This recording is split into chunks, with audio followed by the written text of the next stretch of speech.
Proszę Państwa, został mi ten temat zaproponowany i zadany. Ja się staram być teologiem rynkowym, to znaczy robię to, co każą.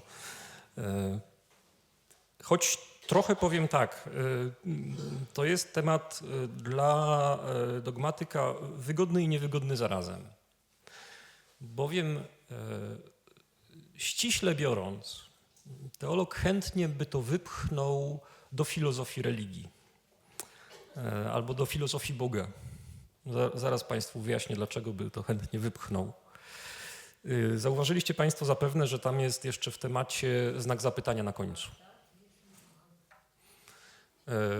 Ten znak zapytania można odczytywać prawdopodobnie na dwa podstawowe sposoby. To znaczy po pierwsze, że ja mam wam wyjaśnić, co to znaczy i to jest pewnie znaczenie podstawowe, ale drugie jest ciut bardziej niepokojące i ja postaram się trochę na nim też zagrać, a mianowicie, czy jak my mówimy, że Bóg jest nieomylny, wszechwiedzący, jak Bóg jest wszechwiedzący, to czy my rzeczywiście mówimy coś trafnego? To znaczy, czasem ten znak zapytania tam nie jest na miejscu. Zaraz postaram się wyjaśnić, o co idzie, ale najpierw będzie trochę nudnego metodologicznego wstępu, ale obawiam się, że on może być przydatny lub wręcz konieczny. Bowiem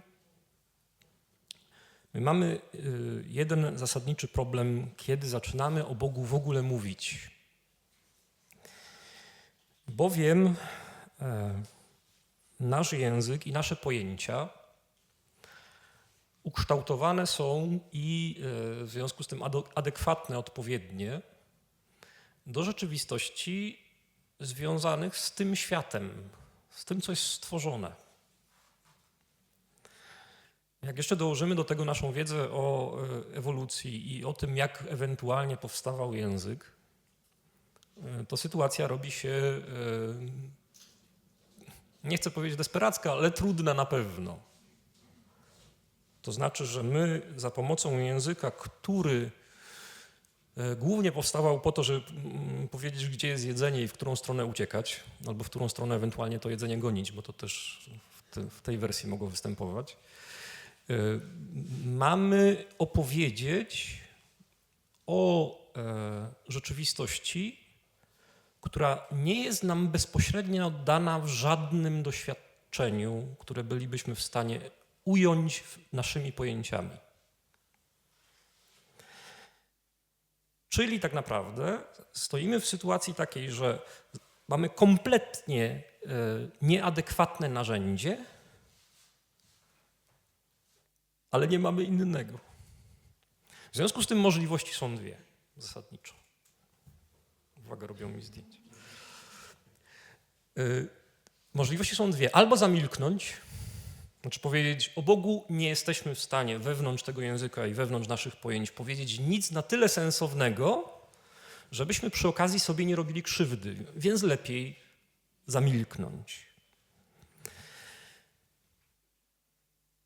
Tak twierdzi tak zwana teologia negatywna, która właściwie nie jest teologią, bo ona właśnie milknie. Problem z teologią negatywną w sensie ścisłym jest taki, że w momencie, kiedy człowiek dochodzi do tej konkluzji, to znaczy, że ten aparat pojęciowy nasz, on jest na tyle niedostosowany do mówienia o Bogu, że jakkolwiek byśmy coś nie powiedzieli, to powiemy coś krzywego, że skrzywimy Boga bardziej niż Go opowiedzieć, to wtedy trzeba zamilknąć. Jak się zamilknie, to nie ma żadnej teologii. W związku z tym teologia negatywna kończy się w kontemplacji, ale nie pisze. Tak? Konsekwentny teolog negatywny milknie na zawsze, w związku z tym nawet nie wiemy o jego istnieniu. I w zasadzie powinienem Państwa zachęcić do tego, to znaczy, żebyście przestali mnie słuchać, poszli stąd do kaplicy i zajęli się kontemplacją Boga. Bo to jest prawdopodobnie egzystencjalnie pożyteczniejsze. Gdybyśmy rzecz rozpatrywali na poziomie czystej spekulacji, to właściwie to by było najmądrzejsze z możliwych rozwiązań, czyli przechodzimy do kaplicy i zamiast gadać o Bogu, zaczynam was uczyć medytacji. Szkopuł w tym, i dlatego nie jesteśmy w stanie w chrześcijaństwie zadowolić się wyłącznie teologią negatywną, chociaż trzymamy z boku głowy to jej przypomnienie, że trzeba uważać, jest objawienie. W tych tygodniach czytaliśmy intensywnie w liturgii list do Hebrajczyków. Zapewne pamiętają Państwo, jak on się zaczyna. Wielokrotnie i na różne sposoby przemawiał niegdyś Bóg do ojców naszych przez proroków, a w tych ostatecznych dniach przemówił do nas przez Syna. Jeżeli to zdanie bierzemy na serio, a zakładam, że Państwo podzielacie moją wiarę, w związku z tym bierzecie to zdanie na serio, to nasza sytuacja jest sytuacją, w której sam Bóg dopuszcza albo nas podpuszcza do tego, żebyśmy jednak tego narzędzia użyli, bo On go użył po to, żeby się z nami skomunikować. Znaczy, jak Jezus przemówił, to przemówił sam Bóg wewnątrz ludzkiego języka, wewnątrz jego ograniczoności. To znaczy, Bóg sam uznał, że jest w stanie się przetłumaczyć na nasze. A to oznacza, że jesteśmy dość silnie autoryzowani do uprawiania teologii pozytywnej. To znaczy do próby powiedzenia czegoś o Bogu. Ta próba zawsze nas będzie odnosić do tego, co On powiedział sam o sobie przez Jezusa i dlatego Ewangelia jest dla nas kryterium każdej teologii. Niemniej musimy zawsze zachować świadomość, że jak próbujemy o Bogu jako Bogu coś powiedzieć, to musimy się zachowywać znacznie delikatniej niż wtedy, kiedy mówimy o Bogu w Jego relacji do nas. To jest dość istotne moim zdaniem rozróżnienie. Proszę zwrócić uwagę, że jak Jezus opowiada o Ojcu, to zasadniczo opowiada o relacji, o odniesieniu Boga do nas albo nas do Boga, w każdym razie w tym sprzężeniu, że tam zawsze chodzi o człowieka do pewnego stopnia. Jak Jezus opowiada o Ojcu, to po to, żeby nam wytłumaczyć, jak ten Ojciec do nas się odnosi i jaki jest dla nas. Tam praktycznie nie znajdziemy spekulacji typu ściśle teologicznego, to znaczy takiego, który rozważa teraz, jaka jest natura Boga w Nim samym, tak? Jaki On tam jest w środku w ogóle. Ale Bóg nam, zdaje się, w stworzeniu też wsadził ciekawość. W związku z tym musimy, tak. Czyli kiedy napotykamy nawet na granicę naszego poznania, to próbujemy ją przekroczyć i zdaje się, że to jest nieuchronne. I dlatego stawiamy sobie pytania także dotyczące tego, jaki Bóg ewentualnie być może jest sam w sobie. I te pytania trzeba stawiać delikatnie, a jeszcze delikatniej na nie odpowiadać. I pytanie o wszechwiedzę Boga przynależy do tych pytań. Albo szerzej, pytanie o atrybuty Boga. Bo padło, że to jest drugie spotkanie w tej serii. Dopytywałem się, nie było tego wstępu metodologicznego miesiąc temu, dlatego postanowiłem was utrapić tym właśnie, zanim przejdę do konkretu. Kiedy mówimy o atrybutach Boga, to mówimy o pewnych konstrukcjach naszego umysłu, za pomocą których próbujemy sobie uchwycić jakiś aspekt tego, jaki Bóg ewentualnie być może jest. Proszę zwrócić uwagę, że ja tam używam 4, 3, 2 bezpieczników, kiedy formułuję zdanie. Bowiem cały czas trzeba mieć na uwadze to, że mówimy o bycie, który jest znacznie bardziej niepodobny do nas i znacznie bardziej poza stworzeniem, niż zwykle prawdopodobnie o tym myślimy. Nas trochę wcielenie ustawiło w perspektywie bliskości Boga i dobrze. Niemniej wcielenie nie oznacza, że Bóg się objawił w swojej boskości, tylko się objawił w człowieczeństwie. Do tego będziemy musieli za chwilę jeszcze wrócić. Natomiast jeżeli Bóg jest, co do czego jestem dość silnie w wierze mojej przekonany, to w tej chwili musi się zajmować między innymi tym, żeby podtrzymać w istnieniu wszystkie kwarki we wszechświecie. To może być trochę pracy. Co więcej, oprócz podtrzymania w istnieniu, to musi zachować wszystkie stany kwantowe tam pomiędzy czasem T1, T2 i tak dalej, żeby to się wszystko jeszcze nie wykopyrtło. Paradoksalnie rozszerzanie się naszej wiedzy o rzeczywistości przekonuje nas o wielkości Boga. Gdybyśmy się cofnęli do wyobrażeń o świecie sprzed 2000 lat, do tego osławionego żółwia albo tam innej wersji, tak? Kiedy ten świat był generalnie mały i do ogarnięcia, to można było o Bogu myśleć jako o ciut doskonalszym człowieku, to znaczy antropomorfizacja, czyli mówienie o Bogu jako człowieku, mogła się wydawać narzędziem w miarę sprawnym, bo wystarczyłoby człowieka wyposażyć w supermoce i on by tego żółwia ogarnął jakoś. W miarę jak nam się rozszerza wiedza o wszechświecie, to nam się redukuje ta możliwość, to znaczy powinniśmy zacząć stawiać coraz większe pytanie przy okazji wszystkich naszych antropomorficznych wyobrażeń o Bogu.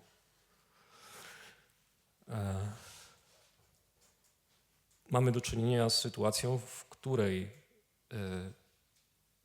stworzenia siedzące w jakiejś zapadłej dziurze galaktyki, która znajduje się w jakiejś zapadłej dziurze w ogóle kosmosu, próbują opisać tego, który to wszystko powołał do istnienia i podtrzymuje. Jak to nie jest pycha, proszę Państwa, to proszę mi podać inny przykład pychy. Z drugiej strony nie możemy tego nie spróbować zrobić, bo zdaje się, że tenże nas powołał do istnienia z takim mózgiem, że nie poradzimy, musimy próbować. Ale bierzcie Państwo w duży nawias to, co ja będę mówić.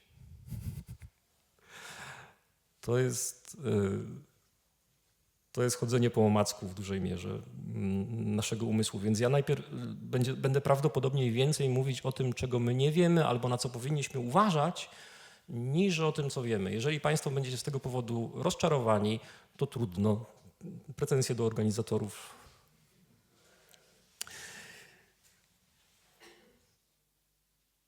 W teologii pozytywnej, jak chcemy powiedzieć coś o Bogu, zwłaszcza o Jego naturze, czyli o tym, jaki On jest sam w sobie, to oczywiście posługujemy się analogią.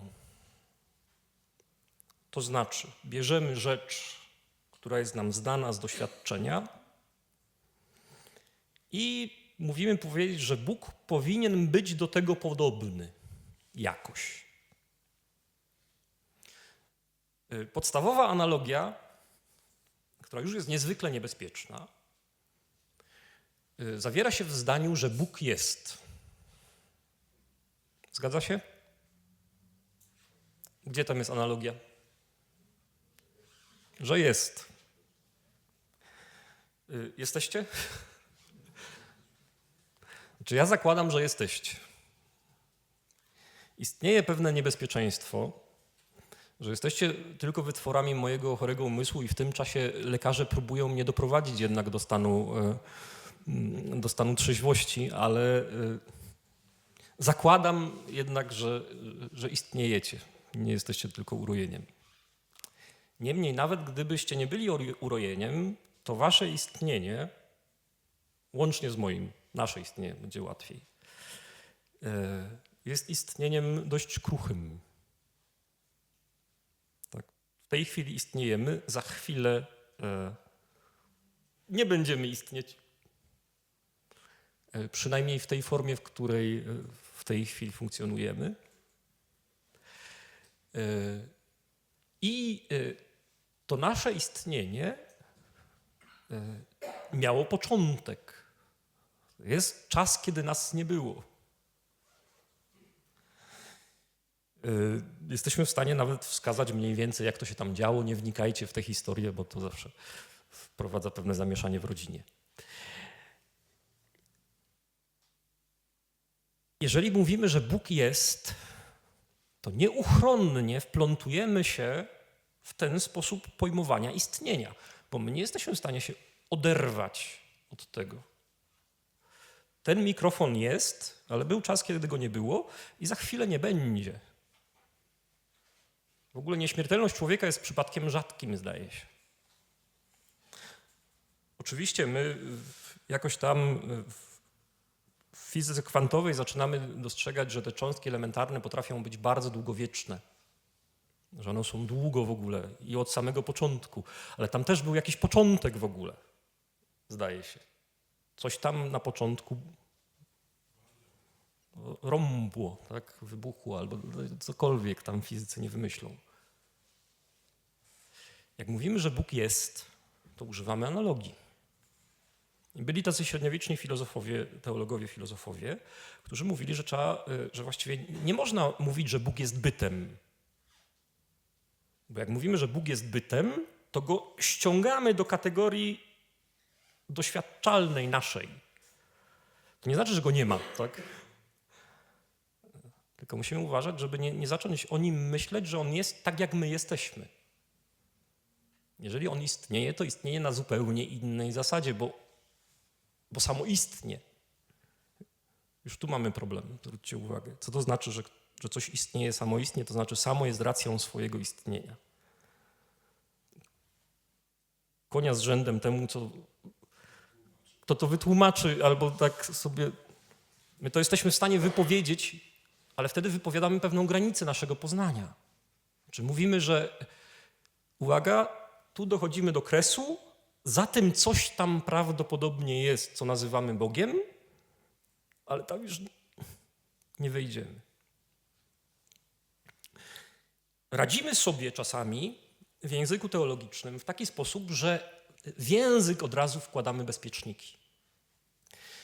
Czyli albo dokładamy negację do jakiegoś przymiotu opisującego nasze doświadczenie.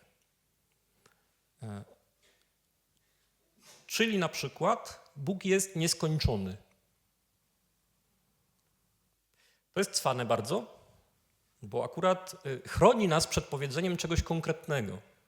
Bo my wiemy, co to jest skończoność. To nawet zbyt dobrze wiemy, tak? A z wiekiem człowiek się tego dowiaduje coraz lepiej, podobno. I mówimy, że Bóg taki nie jest. Czy my coś mówimy w tym momencie konkretnego, jaki jest? No niby tak, nie jest taki. I to jest jeden sposób, negacja atrybutu, który znamy i wtedy przez negację próbujemy coś o Bogu powiedzieć. Drugi sposób orzekania to jest przez przewyższenie. To znaczy, że mówimy tak, w Bogu coś takiego powinno być, tylko że w nieskończenie wyższym stopniu albo doskonalsze niż u nas. I wtedy dokładamy na przykład wszech. Bóg jest wszechmocny, albo Bóg jest wszechwiedzący. I to wszech ma nas przestrzec przed zbyt łatwym przypisywaniem Bogu tej cechy. Ona jest analogicznie przypisywalna, A trzeba strasznie uważać, żeby nie uwierzyć w to, że jak mówimy to rzeczywiście uchwyciliśmy coś takiego samego w Bogu jak w nas. W przypadku wszechwiedzy sytuacja jest być może szczególnie wyraźna. A to, że postąpiliśmy w wiedzy co do sposobów, w jaki wiemy, dość nam pomaga w tym też.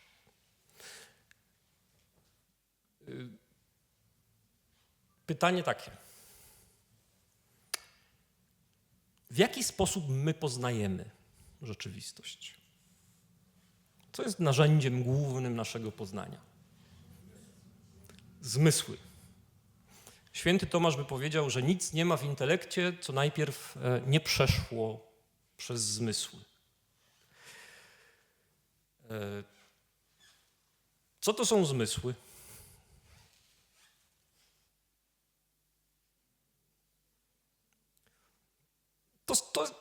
To jest generalnie właściwie mechanika z odrobiną elektryki, tak? I trochę chemii jeszcze do tego. Znaczy to są przekaźniki impulsów, no, które przetwarzają z jednej postaci na drugie impulsy nerwowe i tak dalej, to tam wszystko wpada do mózgu. Tam się mele, tak? To jest śląskie słowo, ale bardzo adekwatne, to znaczy miesza się tam. I następuje reprezentacja rzeczywistości w naszym intelekcie. Ja wcześniej dworowałem sobie z siebie trochę, że prawdopodobnie istniejecie, ale to, co my poznajemy, to tak naprawdę nie jest rzeczywistość, tylko w świadomości ujmujemy naszą reprezentację tej rzeczywistości, która jest przetworzonym materiałem przez nasz mózg. Dlatego osoba, która ma albo na skutek choroby, albo na skutek jakiejś ingerencji mechanicznej w trakcie eksperymentu w jakiś sposób poprzestawiane tam różne rzeczy, może widzieć coś, co nie istnieje i będzie absolutnie przekonana, że to widzi. Bo nie ma w świadomości żadnego narzędzia, żeby oddzielić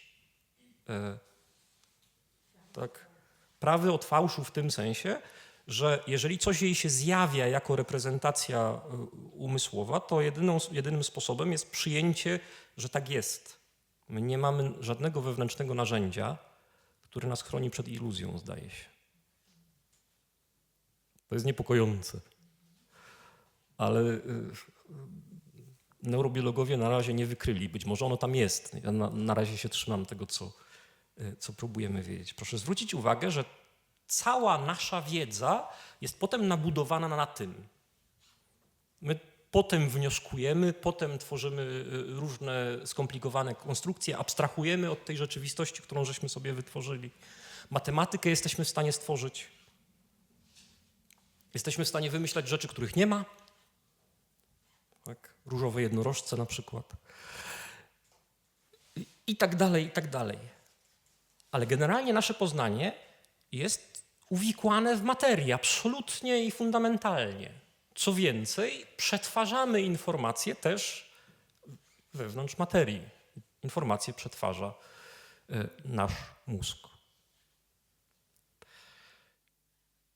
A co jak się nie ma ciała?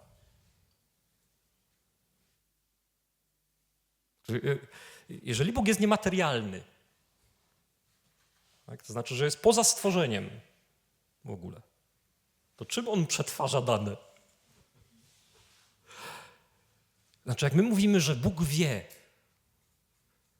to z konieczności mówimy o tym, że dzieje się w nim coś analogicznego do naszej wiedzy. I momentalnie robimy sobie tym straszliwą krzywdę. I w jednym zwłaszcza punkcie. Nasza wiedza, oprócz tego, że jest uwikłana w materii, to jeszcze jest zawsze wiedzą osadzoną w czasie. .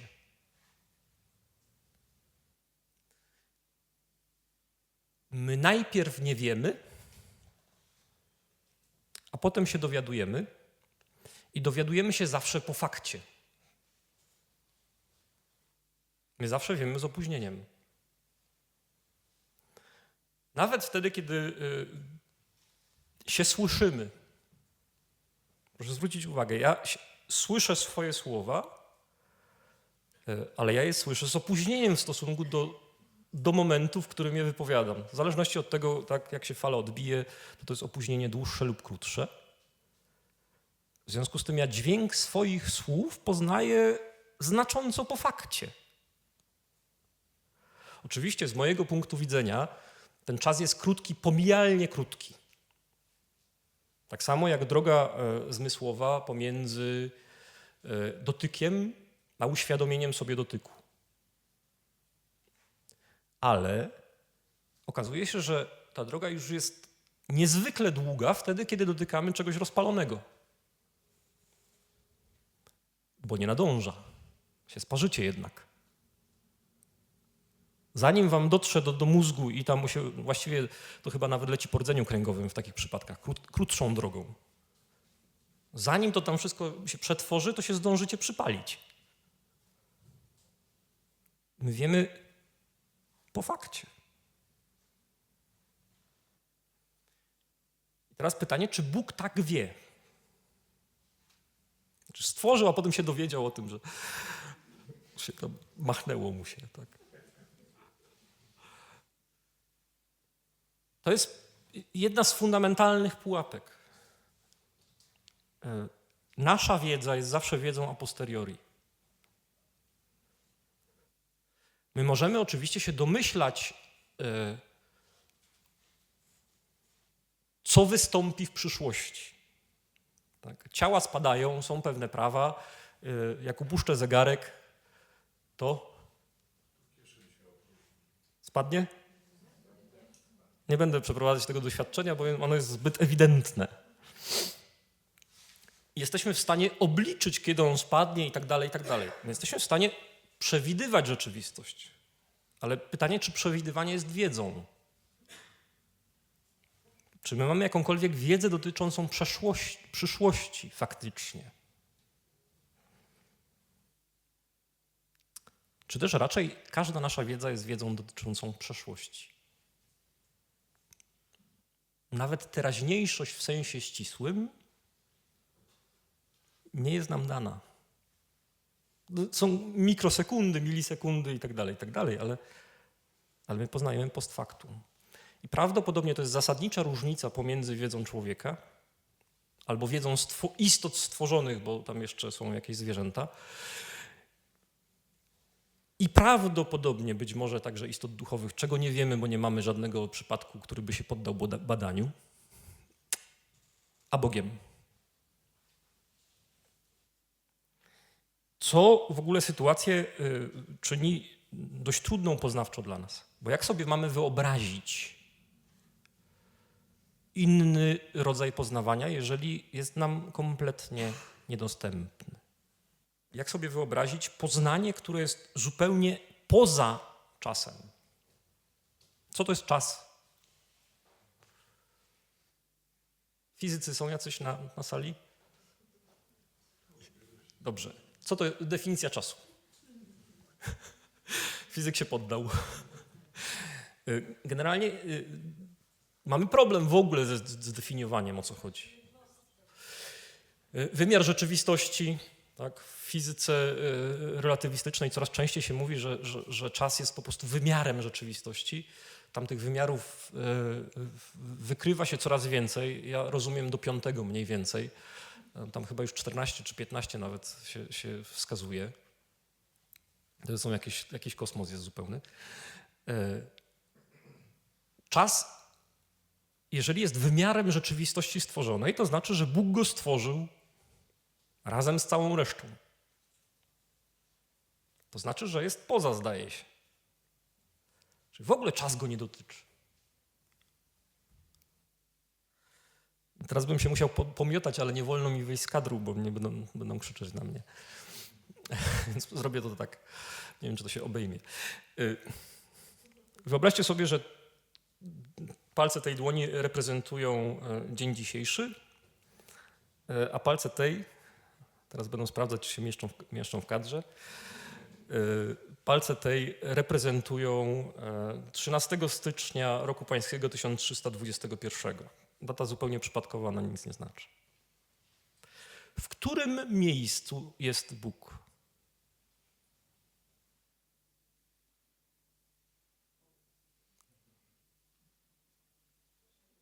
A w którym miejscu Bóg jest teraz? Albo które miejsce jest dla Niego teraz? No i właściwie w tym momencie powinniśmy powiedzieć, ok, dziękujemy, tak.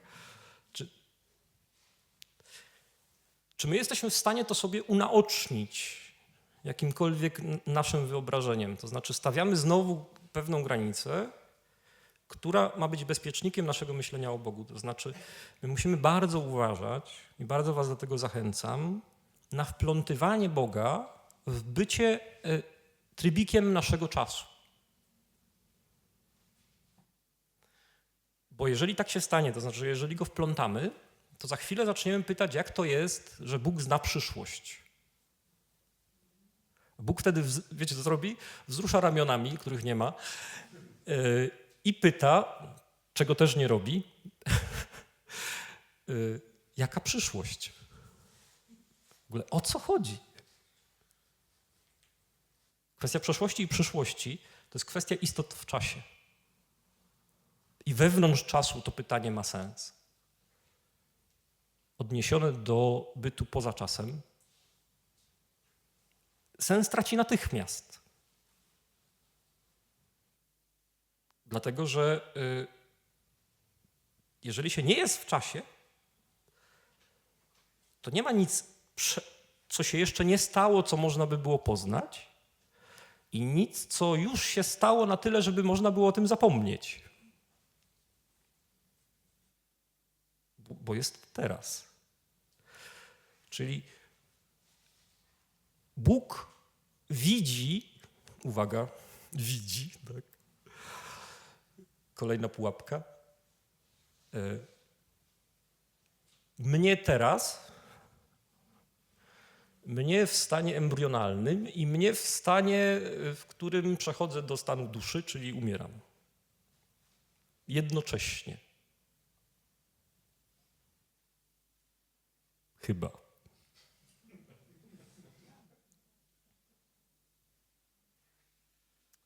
Przy czym najważniejsze w tych wszystkich rzeczach, które wypowiedziałem, jest to chyba.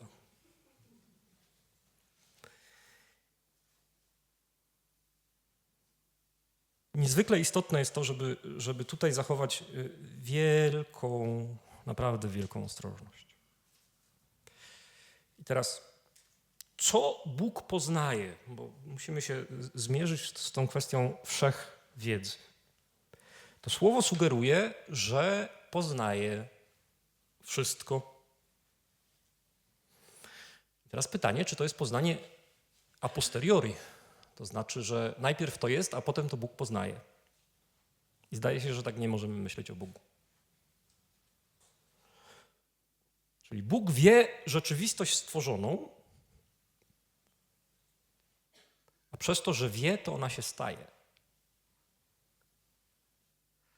Jedna z rzeczy, która nam wychodzi z trudem, to jest powoływanie rzeczy do istnienia.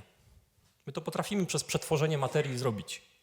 Nawet jesteśmy kreatywni w te klocki. Tak? Większość rzeczy, które Państwo widzą na mnie, to jednak nie jest natura czysta, tak? Jest przetworzenie przez człowieka. Ale żeby dojść do wymyślenia nowej zupełnie rzeczy, typu akumulator, tak? To się trzeba nabiedzić. Tak? To jest długi proces i nawet jak już człowiek to wymyśli, to od tego wymyślenia to jeszcze to się nie stanie. To jeszcze potem trzeba zrobić i tak dalej, i tak dalej. A co Bóg potrzebuje, żeby się stała rzeczywistość?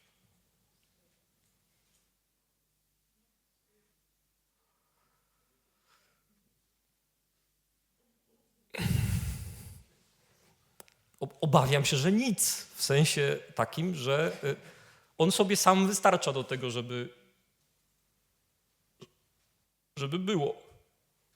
Ja mam prywatnie taką tezę, ona nie jest tylko moja, bo tam się pojawia też w historii filozofii Boga i teologii, że to, co Bóg wie, to jest. My istniejemy, bo Bóg o nas wie.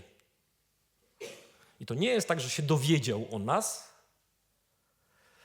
tylko o nas wiedział. Proszę zwrócić uwagę, że u nas wola i poznanie są rozdzielone i to w sposób niezwykle dramatyczny. Ilekroć my wiemy, co mamy zrobić. I to wiemy doskonale. A wola nic.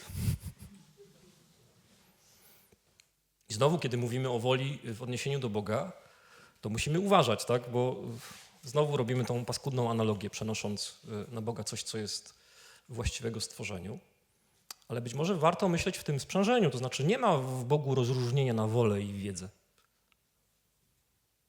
Jak On wie, to się staje. Co więcej, On wie głównie siebie. I w tym zapętleniu sobie istnieje cały czas. Bo jak się wie, to jest. To już jest zabawa intelektualna oczywiście w dużej mierze, ale w odniesieniu do rzeczywistości ma dość duże chyba znaczenie. Kiedy mamy do czynienia z językiem biblijnym już, czyli z językiem, który z objawienia wychodzi, to wyczytacie Państwo w wielu miejscach już Starego Testamentu takie przekonanie, że nic nie umyka przed okiem Boga. To oko w ogóle jest tak traumą wielu ludzi religijnych, że On tam patrzy.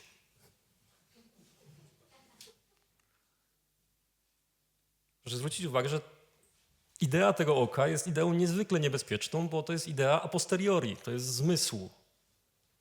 Tak? Czyli Bóg się dowiaduje o naszych grzechach i jeszcze zapisuje, żeby nie zapomnieć. Nie?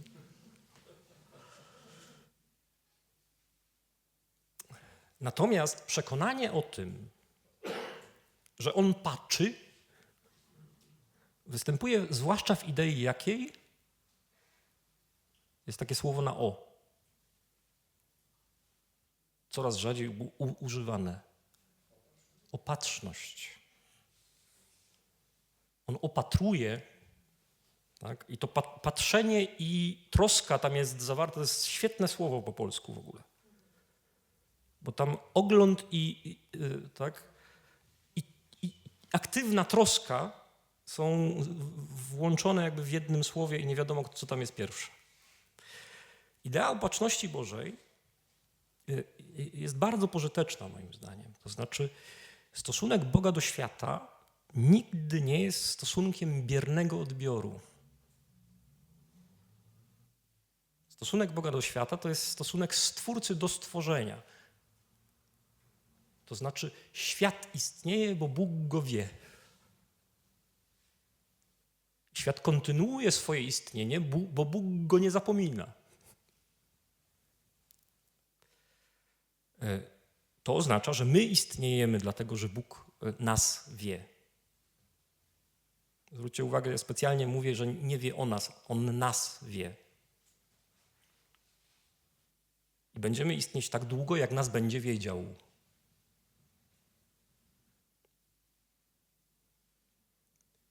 W Nim żyjemy, poruszamy się i jesteśmy. Trzeba by było dołożyć dzięki Niemu. Żyjemy, poruszamy się i jesteśmy.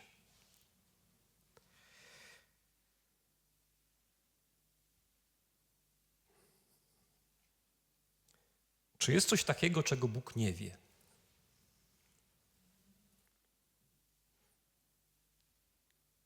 Powtarzam pytanie, czy jest coś takiego, czego Bóg nie wie? To, czego Bóg nie wie, tego nie ma z definicji. Czyli nicość, w sensie absolutnym nicość, to jest przestrzeń niewiedzy Boga.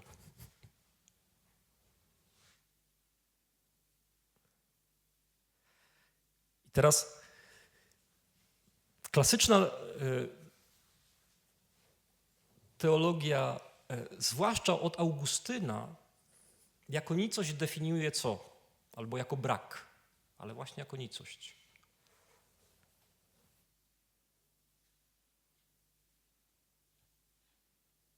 Zło. Bóg zła nie wie. Oczywiście to nas prowadzi do paradoksalnego dosyć wniosku, że zła nie ma.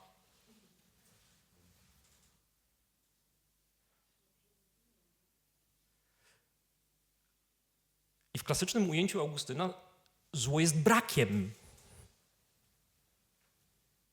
pewnym. I my doświadczamy go na dwa główne sposoby. Pierwszy jest taki, że świat jest niedoskonały. To znaczy różny od Boga. I zdaje się, że to jest cena stworzenia. To znaczy Bóg, jeżeli nas wie inaczej niż wie siebie, no to musimy być inni niż On, co się przekłada na brak doskonałości. Cokolwiek, co jest inne niż On, musi być z konieczności mniej doskonałe. Przynajmniej tak twierdzi klasyczna filozofia Boga i teologia. I ja odkąd dzisiaj rano się rozejrzałem po świecie, też skłonny jestem tak twierdzić. Jest jakiś rodzaj mniejszej doskonałości. Drugi wymiar, który jest boleśniejszy, zdaje się, to jest przestrzeń wolności stworzeń. Tu dochodzimy do momentu delikatnego, za chwilę on nam się jeszcze uwydatni jako delikatny prawdopodobnie. Mianowicie część stworzeń Bóg obdarzył wolnością, to znaczy możliwością decydowania o swoim losie i wybierania pomiędzy istnieniem a nieistnieniem de facto. Niekoniecznie co do siebie, ale co do poziomu dobra. Grzech zmniejsza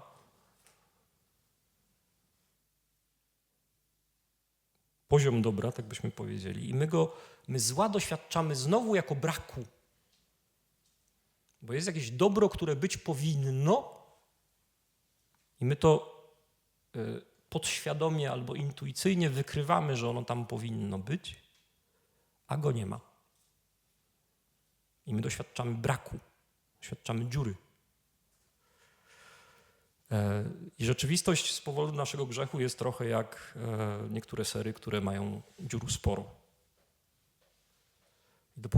Dopóki tak jemy ser, to jesteśmy zadowoleni, jak natrafiamy na dziurę,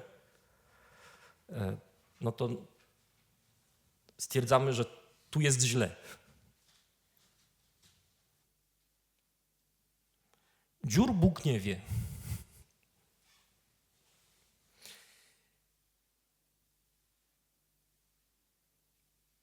Niemniej zdaje się, że on cały czas działa stwórczo w świecie. To znaczy jego działanie ma jeden i ten sam skutek. To znaczy świat ma być jakiś, taki jak on go myśli. I jak my go zrobimy trochę innym,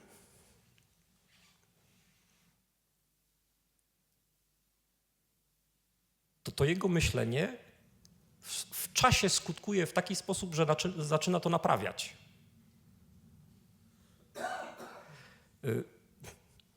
To nie jest tak, że on reaguje na nasz grzech w sensie takim, że my zgrzeszymy, teraz Bóg się zastanawia 3 dni, co zrobić, tak? I zaczyna coś tam kombinować w swoim planie.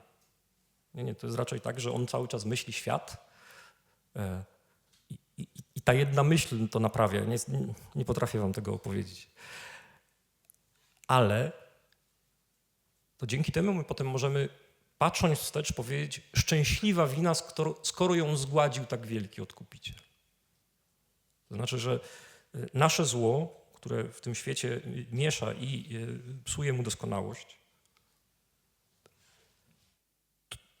to, że Bóg wie świat, potrafi tak przekręcić, że i tak będzie dobrze. I chrześcijaństwo jest dość silnie przekonane o happy endzie. Nie wiem, czy państwo zwrócili na to uwagę. To jest generalnie optymistyczna religia. To jest jedyny powód, dla którego jej się trzymam silnie, ale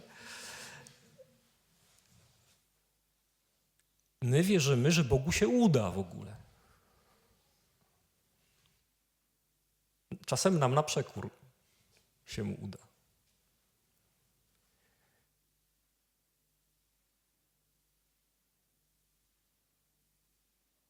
I teraz właściwie powinna być przerwa. Ale jeszcze jeden wątek muszę Państwu wrzucić, żeby domknąć tą część. Bóg jest przed światem w logicznym sensie, a nie w czasowym. Tak? Nie myślcie, że Bóg był najpierw, a potem świat się stał, bo wtedy już Boga włożyliście w czas. Na to trzeba dosyć uważać. I Bóg przez to, że wie czas, nigdy nie staje się mu poddanym.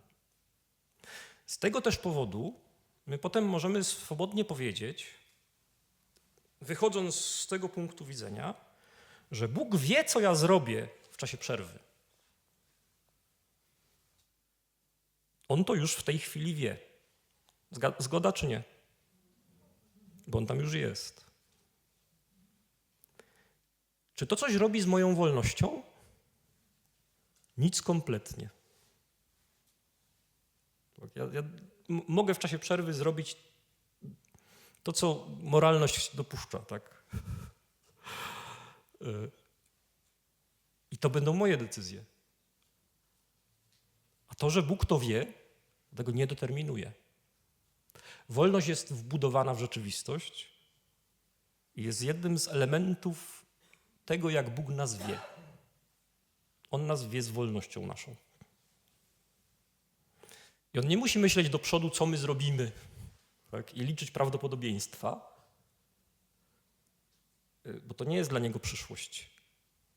Po prostu każdy z tych naszych momentów jest jego teraźniejszością i to rozwiązuje problem. Nie myślcie o Bogu w czasie, wtedy wam się sprawa tego, że on zna waszą przyszłość, rozwiąże.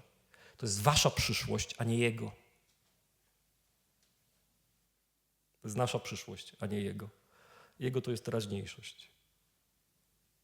Ja wiem, że to jest delikatny moment bardzo i często nadwyrężany w różnych kierunkach.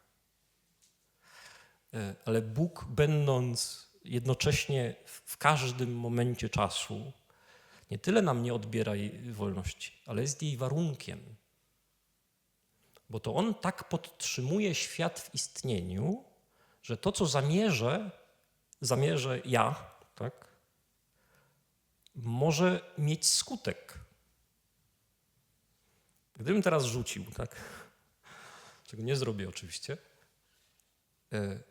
jest to głupie, złe i tak dalej, no to jednak poleciałoby. Pomijam katastrofę, cud i tak dalej, tak, w normalnych warunkach. Bóg by to podtrzymał.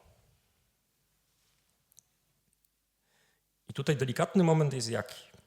Ano taki, że Bóg podtrzymuje naszą wolność tak konsekwentnie,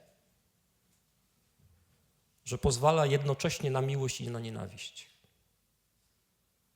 I obie zostaną podtrzymane w swoich skutkach. To jest trochę przerażające, ale to jednocześnie pokazuje pewną dozę powagi naszego istnienia i pewną dozę powagi odniesienia się Boga do nas.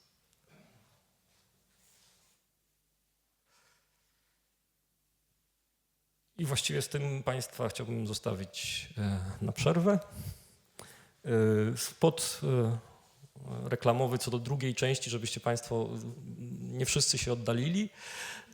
W drugiej części będziemy mówić troszkę bardziej o drugim problemie, to znaczy o tym, co wiedział Jezus. Czyli postawimy drugi poziom pytania wszechwiedzący. Amen. Dziękuję.